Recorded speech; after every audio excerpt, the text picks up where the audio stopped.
Renungan malam, Ye shall receive power, atau engkau akan menerima kuasa, oleh Ellen G. White, tanggal 9 Juli tahun 2025. Mari kita berdoa.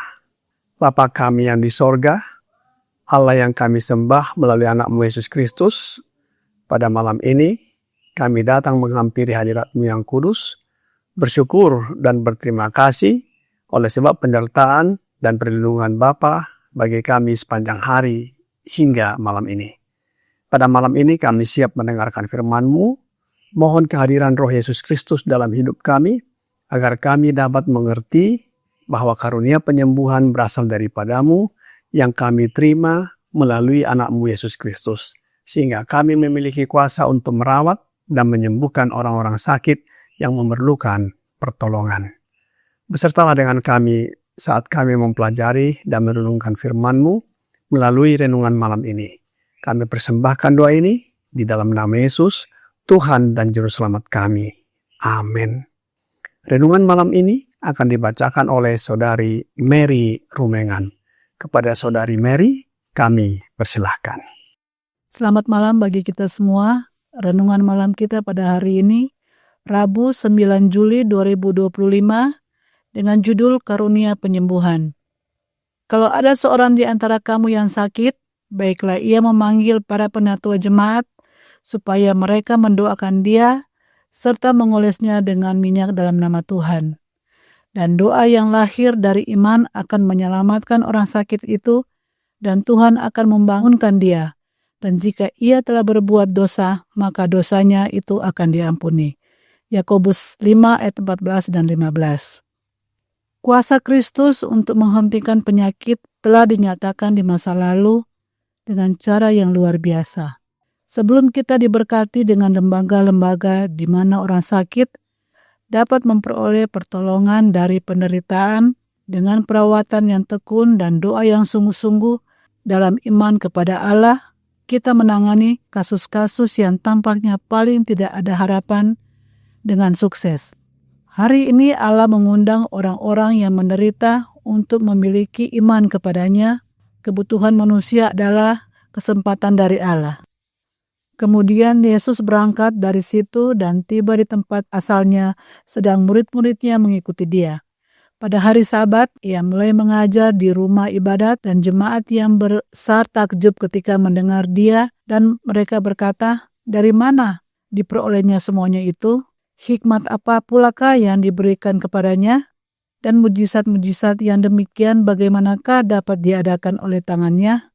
Bukankah ia ini tukang kayu, anak Maria, saudara Yakobus, Yoses, Yudas, dan Simon? Dan bukankah saudara-saudaranya yang perempuan ada bersama kita?" Lalu mereka kecewa dan menolak dia. Maka Yesus berkata kepada mereka, "Seorang nabi dihormati di mana-mana, kecuali di tempat asalnya sendiri, di antara kaum keluarganya dan di rumahnya. Ia tidak dapat mengadakan satu mujizat pun di sana, kecuali menyembuhkan beberapa orang sakit dengan meletakkan tangannya atas mereka." Markus 6 ayat 1-5. Dengan semua perawatan yang kita berikan kepada orang sakit, doa yang sederhana dan sungguh-sungguh harus dipanjatkan untuk memohon berkat kesembuhan. Kita harus mengarahkan orang sakit kepada Juru Selamat yang penuh belas kasihan dan kuasanya untuk mengampuni dan menyembuhkan. Melalui pemeliharaannya yang penuh kasih karunia, mereka dapat dipulihkan. Arahkan para penderita kepada pembela mereka di istana sorgawi. Beritahu mereka bahwa Kristus akan menyembuhkan orang sakit jika mereka bertobat dan berhenti melanggar hukum-hukum Allah. Ada juru selamat yang akan menyatakan dirinya di sanatorium kita untuk menyelamatkan mereka yang akan menyerahkan diri kepadanya. Orang-orang yang menderita dapat bersatu dengan Anda dalam doa melalui dosa mereka dan menerima pengampunan. Dikutip dari manuskrip Releases 8, halaman 267 dan 268. Demikianlah renungan malam kita pada hari ini. Tuhan Yesus memberkati. Terima kasih atas penata layanan Saudari Mary. Tuhan Yesus memberkati. Selamat malam, saudara-saudari dalam Tuhan Yesus. Banyak orang akan berpikir mengenai mujizat kesembuhan apabila menyampaikan pekabaran mengenai karunia penyembuhan ini. Bahkan di zaman sekarang ini, ada beberapa denominasi yang mengundang anggota-anggota jemaatnya dan juga masyarakat umum untuk menghadiri kebaktian penyembuhan. Banyak orang yang datang dari berbagai latar belakang agama untuk memperoleh kesembuhan. Pendeta yang berkhotbah mendoakan orang yang sakit dan langsung sembuh. Pertanyaannya adalah, apakah kesembuhan yang didapatkan oleh orang-orang yang sakit ini berasal dari Allah? Hal ini dapat dibuktikan dengan berjalannya waktu.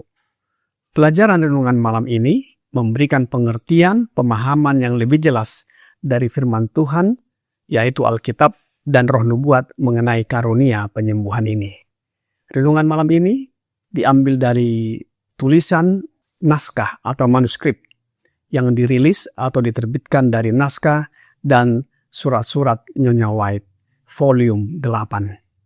Dalam manuskrip Releases, volume 8, halaman 267, paragraf 2, dituliskan bahwa kepada Nyonya White ditanyakan satu pertanyaan sebagai berikut. Apakah Sister White telah menyembuhkan orang sakit? Saya menjawab. Artinya Nyonya White menjawab, tidak. Sister White sering dipanggil untuk berdoa bagi orang sakit dan mengurapi mereka dengan minyak dalam nama Tuhan Yesus. Dan bersama mereka, ia telah menyatakan penggenapan janji. Doa yang lahir dari iman akan menyelamatkan orang sakit itu. Yakobus 5 ayat 15. Tidak ada kuasa manusia yang dapat menyelamatkan orang sakit. Tetapi melalui doa yang lahir dari iman, Sang Penyembuh yang Maha Kuasa telah menggenapi janjinya kepada mereka yang telah berseru kepada namanya. Saudara-saudari sekalian, jawaban Nyonya White ini menjadi satu pelajaran yang sangat penting kita pahami dan ingat. Tidak ada kuasa manusia yang dapat menyelamatkan orang sakit, tetapi melalui doa yang lahir dari iman, Sang Penyembuh yang Maha Kuasa telah menggenapi janjinya kepada mereka yang telah berseru kepada namanya. Dan tidak ada kuasa manusia yang dapat mengampuni dosa atau menyelamatkan orang berdosa. Tidak seorang pun dapat melakukan ini kecuali Kristus, tabib yang penuh belas kasihan bagi tubuh dan jiwa, sebab penyakit timbul akibat pelanggaran terhadap hukum Allah. Pelanggaran terhadap hukum Allah adalah dosa. Hal ini dikatakan di dalam Alkitab, Yohanes 1 ayat 2. Setiap orang yang berbuat dosa melanggar juga hukum Allah, sebab dosa ialah pelanggaran hukum Allah. Hukum Allah yang mana yang dilanggar sehingga manusia sakit? Roh Nubuat berkata di dalam The Ministry of Healing, halaman 113, paragraf 6. Dokter hendaknya mengajarkan pasiennya bahwa mereka harus bekerja sama dengan Allah dalam pemulihan kesehatan. Dokter terus-menerus menyadari fakta bahwa penyakit adalah akibat dosa. Dia tahu bahwa hukum alam sama benarnya dengan ajaran 10 hukum. adalah bersifat ilahi dan hanya dengan menurutinya kesehatan dapat dipulihkan atau dipertahankan. Hukum yang dimaksud adalah hukum alam, dan hukum ini sama benarnya dengan 10 hukum karena keduanya berasal dari Allah. Tulisan ini adalah nasihat Nyonya White kepada para dokter yang bekerja di lembaga kesehatan Advent pada saat itu. Hal ini juga berlaku bagi seluruh anggota jemaat agar menyadari bahwa pelanggaran terhadap hukum alam adalah dosa. Apa contoh pelanggaran terhadap hukum alam? Contohnya adalah tidak teratur makan dan tidur yang menyebabkan jatuh sakit serta hal-hal lainnya. Kita mungkin sudah mengetahui tentang pola hidup sehat, New Start. Umumnya orang-orang Advent sudah mengetahui hal ini. Apa contoh yang ditunjukkan Yesus ketika menyembuhkan orang yang sakit? Dalam tulisan yang sama, paragraf sebelumnya, halaman 113, paragraf 5 berkata, ketika Kristus menyembuhkan penyakit, ia memperingatkan banyak orang yang menderita. Jangan berbuat dosa lagi, supaya jangan terjadi sesuatu yang lebih buruk kepadamu. Yohanes 5 ayat 14. Dengan demikian, ia mengajarkan bahwa mereka telah mendatangkan penyakit atas diri mereka sendiri dengan melanggar hukum-hukum Allah, dan bahwa kesehatan hanya dapat dipertahankan melalui penurutan. Dengan teladan Yesus ini, kita dapat pengetahuan metode apa yang dilakukan oleh para dokter dan umat-umat yang menjalankan pekerjaan penginjilan, khususnya bila mendoakan orang-orang yang sakit. Yesus tidak mengatakan bahwa engkau sakit karena tidak vegetarian dan rubah pola makanmu. Engkau sakit karena masih makan ikan dan daging. Engkau sakit karena kurang tidur. Engkau sakit karena tidak tinggal di desa. Engkau tinggal di kota dan menghirup polusi udara. Engkau sakit karena masih bersekolah di kota dan lain sebagainya. Oleskan minyak ini dan itu, makan dan minum ini dan itu. Tetapi Yesus mengatakan, jangan berbuat dosa lagi. Dengan lemah lembut, Yesus berkata sebelumnya kepada orang yang sakit itu, Yohanes 5 ayat 6, maukah engkau sembuh? Suatu pola atau metode yang harus kita ikuti. Jangan ikut metode atau pola yang dilakukan oleh orang-orang yang tidak percaya kepada Yesus. Mari kita tinggalkan pola atau metode penyembuhan yang tidak sesuai dengan pola atau metode Yesus. Selanjutnya, Roh Nubuat berkata di dalam Child Guidance halaman 363, paragraf 1. Sebagai prinsip dasar semua pendidikan di bidang ini, generasi muda harus diajari bahwa hukum alam adalah hukum Allah, bersifat ilahi sama dengan peraturan-peraturan 10 hukum. Hukum yang mengatur organ tubuh kita, Allah telah menuliskan pada setiap saraf, otot, dan urat tubuh. Setiap pelanggaran yang disengaja dan tidak berhati-hati terhadap hukum-hukum ini merupakan dosa terhadap pencipta kita. Maka, betapa pentingnya pengetahuan yang mendalam tentang hukum-hukum ini diberikan. Oleh sebab itu, baik para dokter atau umat-umat yang bekerja di ladang penginjilan harus memberikan amaran terlebih dahulu kepada orang-orang sakit dan yang ingin disembuhkan bahwa melanggar hukum alam adalah dosa yang menyebabkan sakit. Dan dengan lemah lembut dikatakan, maukah engkau sembuh? Bila mau, jangan berbuat dosa lagi. Kemudian, apa yang dilakukan? Rasul Yakobus berkata di dalam ayat inti Yakobus 5 ayat 14 dan 15. Kalau ada seorang di antara kamu yang sakit, baiklah ia memanggil para penatua jemaat, supaya mereka mendoakan dia, serta mengolesnya dengan minyak dalam nama Tuhan. Dan doa yang lahir dari iman akan menyelamatkan orang sakit itu, dan Tuhan akan membangunkan dia. Dan jika ia telah berbuat dosa, maka dosanya itu akan diampuni. Minyak, makanan, dan minuman, dan lain sebagainya adalah sebagai sarana saja, bukan yang terutama. Tetapi yang terutama dalam penyembuhan orang-orang yang sakit adalah doa yang lahir dari iman. Hal yang sama juga dilakukan oleh Nyonya White. Kita bisa lihat dalam manuskrip Releases, volume 8, halaman 267, paragraf 3. Seringkali merupakan hak istimewa bagi saya, artinya bagi Nyonya White, untuk berdoa bersama orang sakit. Kita seharusnya melakukan ini lebih sering daripada yang kita lakukan sekarang. Jika lebih banyak doa dipanjatkan di sanatorium kita untuk penyembuhan orang sakit, kuasa Sang Penyembuh yang dahsyat akan terlihat. Lebih banyak orang akan dikuatkan dan diberkati, dan lebih banyak penyakit akut akan disembuhkan. Saudara dan saudari sekalian dalam Tuhan Yesus, kita dapat mengetahui bahwa kuasa Kristus untuk menghentikan penyakit telah dinyatakan di masa lalu dengan cara yang luar biasa. Sebelumnya, kita diberkati dengan lembaga-lembaga atau sanatorium di mana orang sakit bisa mendapatkan pertolongan dari penderitaan dengan pengobatan yang tekun dan doa yang sungguh-sungguh dalam iman kepada Tuhan. Kita berhasil mengatasi kasus-kasus yang tampaknya tidak ada harapan. Hari ini, Tuhan mengundang mereka yang menderita untuk beriman kepadanya melalui umat-umatnya. Rasul Yakobus berkata dalam Yakobus 5 ayat 16. Karena itu, hendaklah kamu saling mengaku dosamu dan saling mendoakan, supaya kamu sembuh. Doa orang yang benar, bila dengan yakin didoakan, sangat besar kuasanya. Sekarang, bagaimana caranya Allah Bapa menyembuhkan kita?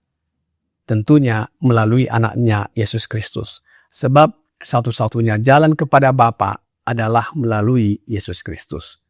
Berikut contohnya di dalam Radiant Religion, halaman 301, paragraf 4. Ketika mereka tercerai-berai karena penganiayaan, mereka pergi dengan penuh semangat misionaris.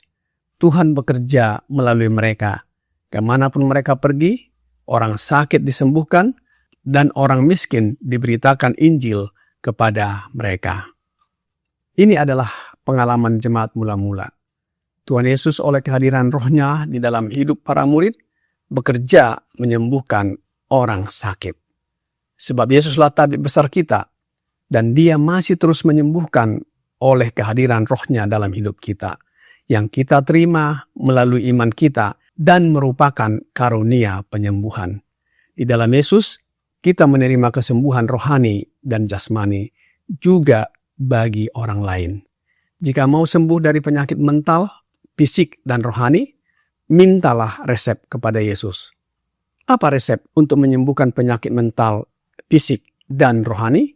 Roh Nubuat berkata di dalam The Ministry of Healing, halaman 115, paragraf 4. Perkataan Juru Selamat kita, datanglah kepadaku dan aku akan memberikan kelegaan kepadamu. Matius 11 ayat 28.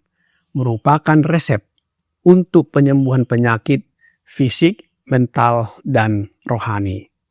Meskipun manusia telah mendatangkan penderitaan atas diri mereka sendiri, melalui kesalahan mereka sendiri, Dia memandang mereka dengan belas kasihan.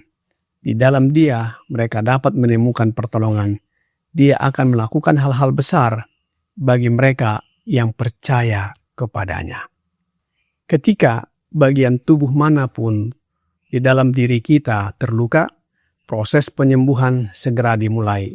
Alam mulai bekerja untuk memulihkan kesehatan. Namun, kuasa yang bekerja melalui semua kekuatan ini adalah kekuatan Allah. Semua kekuatan pemberian kehidupan berasal darinya. Ketika seseorang sembuh dari penyakit, Allah lah yang memulihkannya melalui jasa anaknya, Yesus Kristus.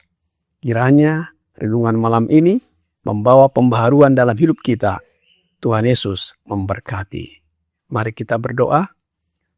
Bapa kami yang di sorga, kami bersyukur atas firman-Mu yang sudah kami dengarkan malam hari ini.